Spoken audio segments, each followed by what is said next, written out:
Gauripur high school and college Lalpur নাটোরের কলেজের সকল শিক্ষার্থীদের একাদশ শ্রেণীর শিক্ষার্থীদের প্রীতি এবং শুভেচ্ছা জানিয়ে শুরু করছি আজকের ক্লাস। তোমাদের সঙ্গে আজকে পঞ্চম ক্লাস। আশা করি সবাই ভালো আছো।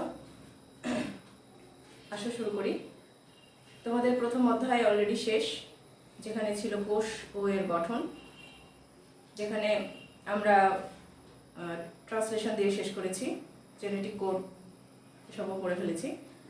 আসো এবার দ্বিতীয় অধ্যায় শুরু করি। দ্বিতীয় অধ্যায় হচ্ছে তোমাদের অধ্যায়ের নাম হচ্ছে কোষ বিভাজন বা সেল ডিভিশন। তো কোষ বিভাজনের শুরু যে ঘটনা সেটা প্রথম অধ্যায়ে হয়ে গেছে, অর্থাৎ ডিএনএ রেপ্লিকেশন, ট্রান্সক্রিপশন এবং ট্রান্সলেশন, যেটা কিনা কোষ বিভাজনের খুবই গুরুত্বপূর্ণ একটা অংশ। অর্থাৎ ডিএনএ যদি রেপ্লিকেশন না হয় তাহলে তো কোষ বিভাজন সম্ভব না। কোষ বিভাজনটা হচ্ছে একটা জীবদেহের, উদ্ভিদ হোক বা প্রাণীর, মৌলিক এবং অত্যাবশ্যকীয় একটা প্রক্রিয়া, যে এখানে দৈহিক বৃদ্ধিও ঘটে এবং জননকোষেরও বৃদ্ধি ঘটে। তো কোষ বিভাজনটা আসলে কি, যে একটা মাতৃকোষ থেকে যে অন্য সেল তৈরি হবে সেটাকে আমরা ডটার সেল বলতেছি। একটা থেকে দুইটা, দুইটা থেকে চারটা, এইভাবে ধীরে ধীরে কোষের বৃদ্ধির ফলে দেহের বৃদ্ধি হয় এবং একটা জীব দেহ বাড়তে থাকে। তো আসো সেল ডিভিশন আমরা শুরু করে দিই। তো আমরা জানি যে কোষ বিভাজন হচ্ছে তিন প্রকার, একটা অ্যামাইটোসিস, মাইটোসিস এবং মিওসিস। তো অ্যামাইটোসিস সেল ডিভিশনটা কোথায় হয়? সেটা হচ্ছে প্রোক্যারিওটিক সেলে হয়, অর্থাৎ আদি কোষে অ্যামাইটোসিস কোষ বিভাজন হয়। এটা সিম্পল, জাস্ট কিছু না, যে কোষটা নিউক্লিয়াস এবং সাইটোপ্লাজম সহ কোষটা দুই ভাগে ভাগ হয়ে গেল, আর এখানে কোনো নয়, সরাসরি প্রত্যক্ষভাবেই কোষ ভাগ হতে থাকে।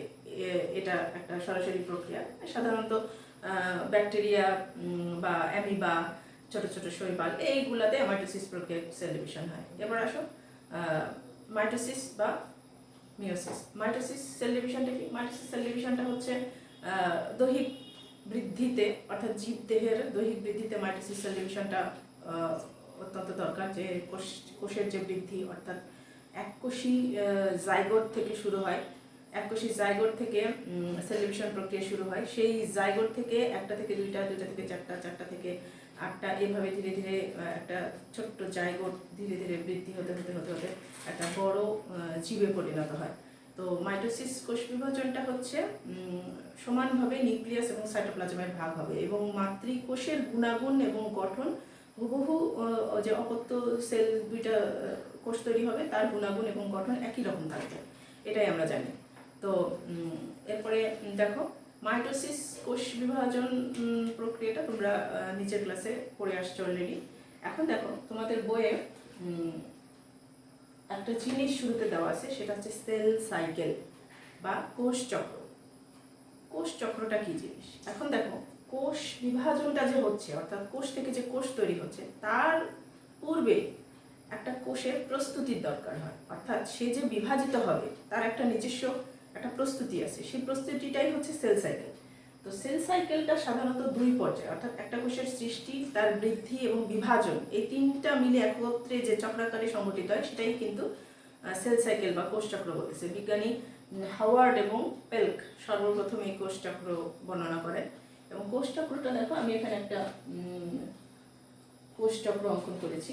কোষ চক্র দুই প্রকার, একটা হচ্ছে দেখো শুরুতে মাইটোসিস ফেজ বা এম ফেজ, আর একটা হচ্ছে ইন্টারফেজ।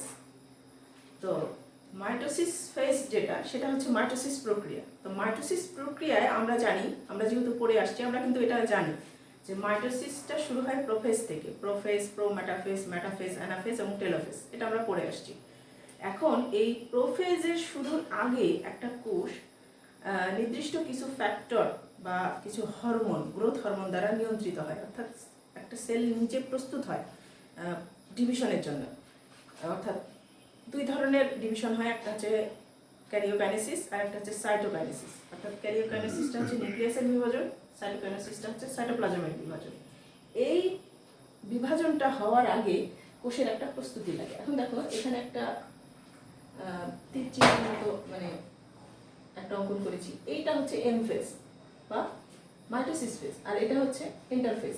ইন্টারফেজে সাধারণত 3টা দশা থাকে এবং এই 2টা এম ফেজের মধ্যবর্তী দশায় ইন্টারফেজ থাকে এবং ইন্টারফেজটা হচ্ছে দীর্ঘ একটা পর্যায়। বিশেষ করে একটা কোষের 90 থেকে 95 ভাগে ইন্টারফেজে সময় দেয়, মানে প্রস্তুতি নিতেই সময় দেয়। আর এম ফেজে যে অত বেশি সময় লাগে না, 5 থেকে 10 ভাগ সময় মাইটোসিসে লাগে, কিন্তু এই ইন্টারফেজেই সবচেয়ে বেশি একটা কোষ নিজেকে প্রস্তুত করতে সময় নেয়, কারণ এখানে কিছু হরমোন, কিছু গ্রোথ ফ্যাক্টর এবং কিছু প্রোটিনের সমন্বয় থাকে। এইটা সবচেয়ে বেশি কাজ দেয় এবং এইটা হচ্ছে সিডিকে। এটা এক ধরনের জেনেটিক প্রোগ্রাম বা একটা উদ্দীপনা, যে উদ্দীপনা দিয়ে কোষ তার নিজেকে ডিভিশন করতে শুরু করবে, সেই উদ্দীপনাটা সিডিকে একটা সাইক্লিন, এটা হচ্ছে সাইক্লিন ডিপেন্ডেন্ট কাইনেজ এক ধরনের প্রোটিন দিয়ে উদ্দীপিত হয় প্রথমে সেলটা, যে আমি ডিভিশনের জন্য প্রস্তুত বা আমি বিভাজনের জন্য প্রস্তুত। তাহলে এটা বিভিন্ন ধরনের হরমোন, গ্রোথ ফ্যাক্টর দ্বারা নিয়ন্ত্রিত হয়। যেমন ধরো আমাদের শরীরে যদি কোথাও কেটে যায়, ধরো কেটে গেল, তো সেখানে কিন্তু কিছু ফ্যাক্টর খুব দ্রুত, কিছু প্রোটিন, কিছু ফ্যাক্টর দ্রুত এসে ওই জায়গাটা জড়ো হয় এবং চারপাশের কোষগুলোকে উদ্দীপ্ত করে যাতে ওই জায়গাটা খুব তাড়াতাড়ি রিকভার হয়ে যায়, হ্যাঁ, পূরণ হওয়ার জন্য। ঠিক এরকম তো ওই ইন্টারফেজে এই সিডিকে একটা জেনেটিক প্রোগ্রাম, এই প্রোগ্রামটা রেডি করে একটা কোষকে প্রস্তুত করতে। তো ইন্টারফেজে 3টা ভাগ আছে, একটা হচ্ছে জি দশা, একটা এস দশা, আর একটা হচ্ছে G2 দশা। তাহলে জি দশাতে প্রথমে জি দশা দিয়ে শুরু, এবং এখানেই এসে কিছু ফ্যাক্টর জড়ো হতে থাকে এবং কোষটাকে ধাবিত করে, অনুপ্রাণিত করে যে তুমি এখন ডিভিশনের জন্য প্রস্তুত। এবং কিছু কিছু দেখা যাচ্ছে সেল ডিভিশনের ক্ষেত্রে এমনও হয় যে যে হচ্ছে ওইখানে আটকে যায়, অনেক বছর ধরে ওখানে থাকে এবং ওখানের পর থেকে কিন্তু আরও দেখা যাচ্ছে একটা সেল বৃদ্ধি সম্ভব হয় না, ওখানেই শেষ করে দেয় বা ওই জায়গাটায় আটকে থাকে। এস দশাতে আর আসা সম্ভব হয় না, এমনও সেল আছে, এমনও অনেক ধরনের সেল আছে। আবার দেখবা যে যেমন কিছু কিছু সেল কিন্তু কখনোই বিভাজিত হয় না, যেমন মানুষের নিউরন সেল, তারপরে তোমার উদ্ভিদের স্থায়ী কোষ, তারপরে মানুষের লোহিত রক্তকণিকা, এই সেলগুলো কিন্তু কখনো আর বিভাজিত হবে না। আর কিছু কিছু সেল অনবরত বিভাজিত হয়, যেমন উদ্ভিদের শীর্ষমুকুল, তারপরে হচ্ছে শিকড়ের শীর্ষমুকুল, কাণ্ডের যে নরম অংশগুলো কিন্তু দ্রুত বর্ধিত হতে থাকে। তারপরে হচ্ছে এগুলা হচ্ছে তোমার মাইটোসিস প্রক্রিয়া খুব দ্রুত বৃদ্ধি পায়। এরপরে দেখো এস দশা। এস দশাটা হচ্ছে এই সেই ডিএনএ রেপ্লিকেশন, অর্থাৎ ডিএনএ রেপ্লিকেশনের আগে জি দশাটা শেষ করে এবং এখানে 30 থেকে 40 ভাগ সময় এখানে রয়েছে। তারপরে দেখো এস দশা। এস দশাটা হচ্ছে ডিএনএ রেপ্লিকেশন, ট্রান্সক্রিপশন এবং ট্রান্সলেশন, এই 3টা দশা একসাথে, এটাতে সময় লাগে 30 থেকে 50 ভাগ। এই এস দশাটাতেই এটা সম্পূর্ণ করে।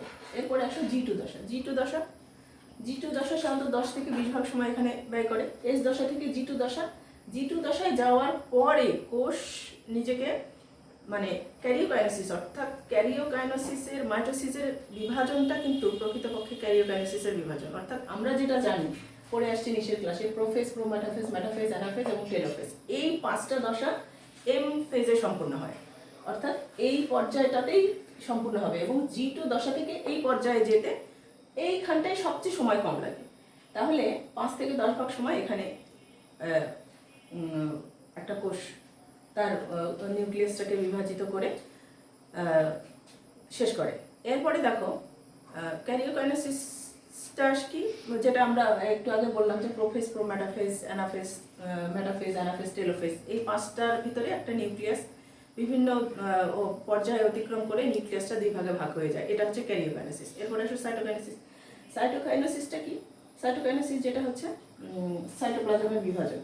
তো সাইটোপ্লাজমের বিভাজনটা কি, উদ্ভিদের কোষ প্রাচীর এবং কোষ প্লেট দিয়ে সাইটোপ্লাজমটা 2 ভাগে ভাগ হয়ে যায়। আর প্রাণী কোষে কোষ ঝিল্লি যেটা, সেই কোষ ঝিল্লি 2 পাশ থেকে এসে গর্তের মতো হয়ে যখন একসাথে জোড়া লেগে যায়, তখন মাঝখানে 2 পাশে কোষ ঝিল্লি দ্বারা ভাগ হয়ে 2টা কোষ তৈরি হয়। তাহলে এটাই হচ্ছে সাইটোপ্লাজমের বিভাজন। তাহলে উদ্ভিদ কোষ এবং প্রাণী কোষে সাইটোপ্লাজমের বিভাজন শেষ। এখন দেখো এই যে একটা জিনিস, যে ক্যারিওকাইনেসিসের বিভাজনটা অনবরত হতে থাকে। হ্যাঁ, ধরো কোনো কোষে এমন অনেক কোষ আছে যেখানে হয়তো বা সাইটোকাইনেসিসের বিভাজন হয়ই না, শুধু ক্যারিওকাইনেসিসের বিভাজন হয়। তো যদি সাইটোকাইনেসিসের বিভাজন না হয় তাহলে ক্যারিকাইনেসিস অর্থাৎ নিউক্লিয়াসটা মুক্ত অবস্থায় থাকে, মুক্ত অবস্থায় মুক্তভাবে বিচরণ করতে থাকে, যেমন ডাবের পানি, এটা কিন্তু মুক্ত নিউক্লিয়াসের একটা ফল। এবং এক্ষেত্রে উদ্ভিদ কোষের ক্যারিকাইনেসিসটা তাকে সিনোসাইটিক বলা হয়, আর প্রাণী কোষে প্লাজমোডিয়াম বলা হয়। প্রাণী কোষের কোষ ক্যারিওকাইনেসিসটাকে প্লাজমোডিয়াম বলা হয়। এরপরে আসো মাইটোসিসের যে উপকার, অর্থাৎ মাইটোসিস আমাদের দৈহিক কোষকে কিভাবে নিয়ন্ত্রিত করতেছে এটা আমরা জানি যে মাইটোসিসের তাৎপর্য উল্লেখ করো, এটা তোমাদের বইয়ে খুব সুন্দরভাবে দেওয়া আছে, পয়েন্ট আকারে সুন্দরভাবে দেওয়া আছে, এটা পড়ে ফেলবা।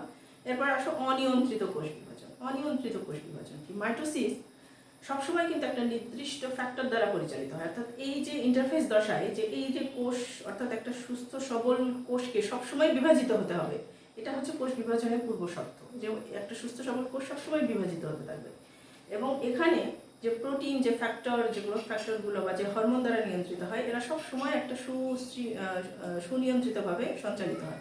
কিন্তু কোনো কারণে ধরো সেই ফ্যাক্টরগুলো বিনষ্ট হয়ে গেল, হ্যাঁ, এখানে P53 এক ধরনের জিন আছে, এটা P53 জিন কর্তৃক নিয়ন্ত্রিত হয়। এই P53 জিনটা যদি কোনো কারণে বিনষ্ট হয়ে যায় বা আধিক্য হয়ে যায়, তাহলে সেখানে ক্যান্সার সেলের তৈরি করে, মানে ক্যান্সার সেল সৃষ্টি করে, যেটা অনিয়ন্ত্রিত মাইটোসিস বিভাজনের ফল। এবং এখানে সে নিজে নিজেই ফ্যাক্টর তৈরি করে এবং নিজে নিজেই বৃদ্ধি পেতে থাকে। এখানে অন্য কোনো ফ্যাক্টর সে মানে গ্রহণ করে না, এই জন্যে এটা অনিয়ন্ত্রিতভাবে বাড়তে থাকে। তো এখানে একসময় সেল ড্যামেজ হয়ে যায়, নষ্ট হয়ে যায়, এটাই হচ্ছে অনিয়ন্ত্রিত কোষ বিভাজন, যেটা মাইটোসিসের প্রক্রিয়ায় হতে পারে। তো এটা ক্যান্সার সেল তৈরি করে এভাবে। এরপরে তোমার কোষের মৃত্যু। কোষের মৃত্যু এটা হচ্ছে তোমার লক্ষ লক্ষ কোষ আমাদের শরীরে, অর্থাৎ পুরাতন কোষগুলার মৃত্যু ঘটে। একটা দুই পদ্ধতিতে ঘটে, একটা হচ্ছে নেক্রোসিস আর একটা হচ্ছে অ্যাপোপ্টোসিস। তো নেক্রোসিসটা হচ্ছে তোমার পুষ্টি বা কোনো কারণে যে ভেজালজনিত বা পুষ্টির অভাব হলে নেক্রোসিস প্রক্রিয়ায় হচ্ছে কোষের মৃত্যু ঘটে। আরেকটা হচ্ছে অ্যাপোপ্টোসিস, যেটা কিনা জেনেটিক্যালি মৃত্যু হতে পারে। এটা ধরো ভ্রূণাবস্থায়, মাতৃকোষে ভ্রূণাবস্থায় অনেক ধরনের সেল কিন্তু একটা শিশুতে থাকে, অনেক ধরনের সেল। যেমন আমাদের যে 5টা আঙ্গুল আছে, এই 5টা আঙ্গুল কিন্তু এক ধরনের পাতলা পর্দা দ্বারা একদম যখন আঙ্গুলগুলা তৈরি হয় সেই সময় পাতলা পর্দা দ্বারা এই আঙ্গুলগুলা একসাথে আটকানো থাকে। তো ধীরে ধীরে যখন আঙ্গুলগুলা বিকশিত হয় তখন কিন্তু ওই পর্দাটা বিলুপ্ত হয়ে যায়। তো এটা একটা জেনেটিক্যালি কোষ বিলুপ্ত হওয়া বলে, এটাকে বলতেছে অ্যাপোপ্টোসিস। তো এটা জেনেটিক্যালি হয় এবং এইটা হতে হবে, এটা না হলে পরে ওইখানে আবার ক্যান্সার সেল তৈরি করবে, এটা বিলুপ্ত হতেই হবে, এটাকে নষ্ট হয়ে যেতে হবে। এছাড়া আমাদের অন্ত্রে কিছু সেল আছে যেটা কিনা অনেক ধরনের, অন্ত্র মানে পাকস্থলী আর কি, পাকস্থলীতে অনেক ধরনের হাইড্রোক্লোরিক অ্যাসিড, অর্থাৎ অ্যাসিড কর্তৃক বা এনজাইম, ক্ষতিকারক এনজাইম কর্তৃক যে সেলগুলো নষ্ট হয়ে যায়, এগুলাও বিনষ্ট হতে হবে, ওখানে থাকা যাবে না। তাহলে বিনষ্ট হয়ে গেলে কি হয়ে গেলে ভালো, আর না হলে সেটা ক্যান্সার সেল তৈরি করবে। এগুলো বিনষ্ট হতে হবে। যেমন আবার লোহিত রক্তকণিকা 120 দিন বাঁচে, তারপরে কিন্তু বিনষ্ট হয়ে যায়। আচ্ছা, নেক্সট আসো আমরা মিওসিস সেল ডিভিশনে আসি। মিওসিস সেল ডিভিশনটা কি? মাইটোসিস সেল ডিভিশনটা হচ্ছে ইকুয়েশনাল ডিভিশন বা সমীকরণ বিভাজন, অর্থাৎ মাতৃকোষের নিউক্লিয়াস এবং সাইটোপ্লাজম, যে ডটার সেল তৈরি হবে, যে দুইটা সেল তৈরি হবে, হুবহু একই রকম থাকবে। এটাতে ক্রোমোজোম বা হচ্ছে নিউক্লিয়াসের কোনো কম বাড়া হবে না, হুবহু একই রকম থাকবে। এভাবেই দৈহিক বৃদ্ধি হতে থাকে। কিন্তু মিওসিসে যায় কি হয়, যে দুইটা নিউক্লিয়াস থেকে যে 4 ধরনের কোষ তৈরি হবে, যে নিউক্লিয়াস থেকে যে 4 ধরনের সেল তৈরি হবে, সেখানে মাতৃকোষের ক্রোমোজোম সংখ্যার অর্ধেক হয়ে যাবে। 4টি কোষেই ক্রোমোজোম সংখ্যা অর্ধেক হয়ে যাবে। এটাকে হ্রাসমূলক বিভাজন বা রিডাকশনাল বিভাজন বলতেছে, ডিভিশন বলতেছে, রিডাকশনাল ডিভিশন বলতেছে। তো এই মিওসিস সেল ডিভিশন, এটা সম্পর্কে আমরা জানি মিওসিস সেল ডিভিশন কোথায় হয়, জনন কোষে হয়। শুধুমাত্র জনন কোষেই মিওসিস সেল ডিভিশন হবে। অর্থাৎ মাইটোসিস যদি 2n সংখ্যক হয়, মিওসিস হবে n সংখ্যক। অর্থাৎ আমার যেটা হয় যে আমাদের জনন কোষে ক্রোমোজোম সংখ্যা অর্ধেক হতে হবে, তা না হলে আমাদের পরবর্তী বংশধরে ক্রোমোজোম সংখ্যা দ্বিগুণ হয়ে যাবে, এটা অর্ধেক হওয়াটা দরকার। তাহলে মিওসিস সেল ডিভিশন 2 প্রকার, একটা হচ্ছে মিওসিস 1 এবং মিওসিস 2। মিওসিস 1 আবার চার ভাগে ভাগ, একটা হচ্ছে প্রোফেজ এক, মেটাফেজ এক, অ্যানাফেজ এক এবং টেলোফেজ এক, এই চার ভাগে ভাগ। এবং মিওসিস একটাই হচ্ছে হ্রাসমূলক বিভাজন, অর্থাৎ মিওসিস একে ক্রোমোজোম সংখ্যা অর্ধেক হয়, অর্থাৎ মাতৃকোষের ক্রোমোজোম সংখ্যা যে চারটা কোষ উৎপন্ন হবে সেই চারটাইতেই ক্রোমোজোম সংখ্যা অর্ধেক থাকবে। কিন্তু মিওসিস দুইয়ে যে আবার মাইটোসিস বিভাজন হয়, ওইটা আবার মাইটোসিস বিভাজন, তখন সেলগুলো শুধু বাড়তে থাকে, তখন আর হ্রাসমূলক বিভাজন হয় না। তাহলে মিওসিস একের যে প্রোফেজ দশা, এই প্রোফেজ দশাটায় আমার পাঁচটা ভাগে ভাগ। প্রোফেজ দশাটা একটু দীর্ঘ, একটু সময় সাপেক্ষ, এবং যে কোষের অর্ধেক হওয়ার যে প্রক্রিয়াটা, এটা সাধারণত প্রোফেজ একেই সম্পূর্ণ হয়ে যায়। তাহলে আসুন চিত্রসহ আমি বোর্ডে তোমাদেরকে একটু বুঝায় দেওয়ার চেষ্টা করি, এবং তোমরা খুব ভালোভাবে দেখো, এবং তোমাদের বইয়ে সুন্দরভাবে ছবি সহ একদম বহু বর্ণনা দেওয়া আছে, এটা বুঝতে তোমাদের কোনো সমস্যা হবে না। তাহলে দেখো, প্রোফেজ একের প্রথম যে দশাটা সেটার নাম হচ্ছে ল্যাপ্টোটিন। এখন ল্যাপ্টোটিনের প্রথমে যেটা হয় সেটা মনে করো, এই যে ক্রোমোজোমগুলা সেন্ট্রোমিয়ার এবং ক্রোমাটিড যে তন্তু, এই যে তন্তু, এই তন্তুগুলা তারা এসে একসাথে জড়ো হয় এবং একটা বিক্ষিপ্ত অবস্থায় থাকে, এবং জড়ো হওয়া এই ক্রোমোজোমগুলোকে অনেকটা ফুলের তোড়া বা বুকের মতো মনে হয় দেখতে, মানে একসঙ্গে একটা ফুলের তোড়ার মতো হয়ে একসঙ্গে সজ্জিত হয়ে আছে। এরপরে আসো জাইগোটিন। জাইগোটিনটা দেখো, এখানে জাইগোটিনে যেটা হয় সেটা হচ্ছে যে এই যে ক্রোমোজোমগুলো একটা জোড় বাঁধার প্রক্রিয়া, দেখো জাস্ট এখানে যে একটা এলোমেলো ভাব, সেখানে কিন্তু দেখবা যে এই যে দুইটা করে কিন্তু তারা জোড় বেঁধে গেছে। এই জোড় বাঁধার প্রক্রিয়াটাই হচ্ছে জোড় বাঁধাটা হচ্ছে বাইভ্যালেন্ট, এবং এই জোড় বাঁধার যে প্রক্রিয়া এটাকে বলা হয় সিনাপসিস। ঠিক আছে, এইটা সাধারণত জাইগোটিনে হয়। তাহলে সিনাপসিস হচ্ছে জোড় বাঁধার প্রক্রিয়া, আর জোড় বাঁধার যে ক্রোমোজোমগুলো এগুলোকে বাইভ্যালেন্ট বলতেছে। নেক্সট আসো প্যাকাইটিন। প্যাকাইটিনটা কি? প্যাকাইটিনটা খুবই গুরুত্বপূর্ণ, এখানে খুব গুরুত্বপূর্ণ কিছু জিনিস সংগঠিত হয়, একটু খেয়াল করো। দেখো ক্রোমোজোমগুলো কিন্তু একটু মোটা হয়ে গেছে, এই যে ল্যাপ্টোটিন এবং জাইগোটিনে যে ক্রোমোজোমগুলো একটা সরু সুতার মতো, সেখান থেকে কিন্তু একটু জল বিয়োজন অর্থাৎ পানি শোষিত হয়ে আর একটু মোটা এবং দৃষ্টিগোচর ক্রোমোজোম তোমার মাইক্রোস্কোপে একটু দৃষ্টিগোচর হয়েছে। দেখো এইখানে একটা জিনিস খেয়াল করো, সেটা হচ্ছে তারা কিন্তু অলরেডি জোড় বেঁধে এবং আরো ক্রোমোজোমগুলা বেশ জল বিয়োজন করে বেশ মোটা হয়ে গেছে। এইগুলা দেখো একটা আরেকটা, অর্থাৎ এই যে দেখো সেন্ট্রোমিয়ার, এটাকে সেন্ট্রোমিয়ার বলা হয়। এই যে দুইটা বাহু তৈরি হয়েছে, এই দুইটা বাহুর যে ক্রোমাটিড তন্তু, এটাকে একত্রে বলতেছে হচ্ছে সিস্টার ক্রোমাটিড। আর এই দুইটা পাশাপাশি এটাকে বলতেছে নন সিস্টার। ঠিক আছে, আর নন সিস্টার ক্রোমাটিড। এবং এই যে চারটা একসাথে এই ক্রোমোজোম, এই যে চারটা বাহু, এটাকে বলতেছে টেট্রয়েড। ঠিক আছে, আচ্ছা এরপরে আসো ডিপ্লোটিনে। এবং এখানে আরেকটা জিনিস হয়, সেটা হচ্ছে এই যে এই পাশাপাশি দুইটা যে নন সিস্টার ক্রোমোজোমের যে ক্রোমাটিড বাহু, এরা পাশাপাশি এসে একটা এক্স এর মতো একটা গঠন তৈরি করে, যেটাকে ইংরেজি এক্স অক্ষরের মতো, এটাকে কায়াজমা বলা হয়। এবং কায়াজমা এখানে ক্রসিং ওভার সংঘটিত হয়, এবং কায়াজমা হলেই ক্রসিং ওভার হবে। ক্রসিং ওভার কি এটা আমি আসলে পরবর্তীতে এই ক্রসিং ওভার দিয়েই শেষ করবো আজকের ক্লাস। এরপরে আসো ডিপ্লোটিনটা জাস্ট কিছু না, এখানে যখন এক্স আকৃতির একটা কায়াজমা তৈরি হয়ে যাবে, তখন এখানে একটা লুপ তৈরি হবে। এই যে লুপ, এই লুপটা এই যে অনেকটা এরকম, এই যে এরকম একটা লুপ তৈরি হবে এই দুই ক্রোমোজোমের মাঝখানে। এবং ডায়াকাইনেসিস হচ্ছে এই লুপটা ধীরে ধীরে আরো দুইটা সেন্ট্রোমিয়ার, মুখোমুখি সেন্ট্রোমিয়ারটা আরো দূরে সরে যায়, একদম নিউক্লিয়াসের এনভেলপ বরাবর সরে যায়, এবং মাঝখানের গ্যাপটা আরো বেশি বৃদ্ধি করে। এটা হচ্ছে ডায়াকাইনেসিস। তাহলে ল্যাপ্টোটিন, জাইগোটিন, প্যাকাইটিন, ডিপ্লোটিন এবং ডায়াকাইনেসিস, এই কয়েকটা হচ্ছে প্রোফেজ একের দশা। এরপরে আসো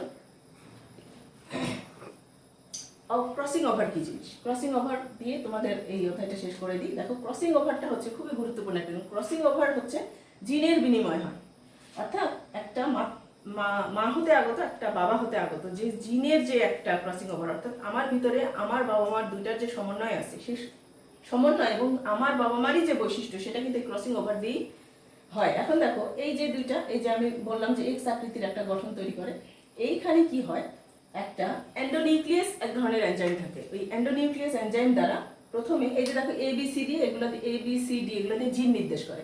তাহলে এই অংশটা এন্ডোনিউক্লিয়াস এনজাইম কেটে দেয়, দিয়ে এখানকার ABটা এখানে জোড়া লাগে, এখানকার AB অর্থাৎ এই অংশটা এখানে জোড়া লাগে, এবং এই জোড়া লাগা অংশটা করে হচ্ছে লাইগেজ এনজাইম। ঠিক আছে, এই লাইগেজ এনজাইম এই ক্রসিং ওভারটা নিশ্চিত করে। এবং এখানে দেখো এই যে অংশের কিন্তু অলরেডি বিনিময় হয়ে গেছে। এখানে আমরা ব্ল্যাক দিয়ে একটা কালো আর একটা সাদা, দুইটা নন সিস্টার ক্রোমাটিড। এই নন সিস্টার ক্রোমাটিডের এই যে কালো অংশটা AB নিয়ে অংশ নিয়ে নিচ্ছে, এবং সাদার যে ABটা এটাই নিয়ে নিচ্ছে। এর ফলে কি হলো, জিনের বিনিময় হয়ে গেল, এটাই হচ্ছে ক্রসিং ওভার। তাহলে তোমাদের বইয়ে ক্রসিং ওভার দিয়ে শেষ করা হয়েছে, এবং ক্রসিং ওভারের যে তাৎপর্য, ক্রসিং ওভার পদ্ধতি কাকে বলে, পদ্ধতি এবং তাৎপর্য দিয়ে তোমাদের বইয়ে শেষ করা হয়েছে। তাহলে মাইটোসিস এবং মিওসিসের যে ধাপগুলো, বিশেষ করে আমি বোর্ডে যে চিত্রগুলো যেভাবে অঙ্কন করছি, এগুলাই মূলত তোমাদের পরীক্ষার জন্য খুবই গুরুত্বপূর্ণ, এবং এগুলো পড়ে ফেলবা বই দেখে। তাহলে আজকের ক্লাস এ পর্যন্তই। সবাই ভালো থাকো, সুস্থ থাকো, সবাইকে ধন্যবাদ।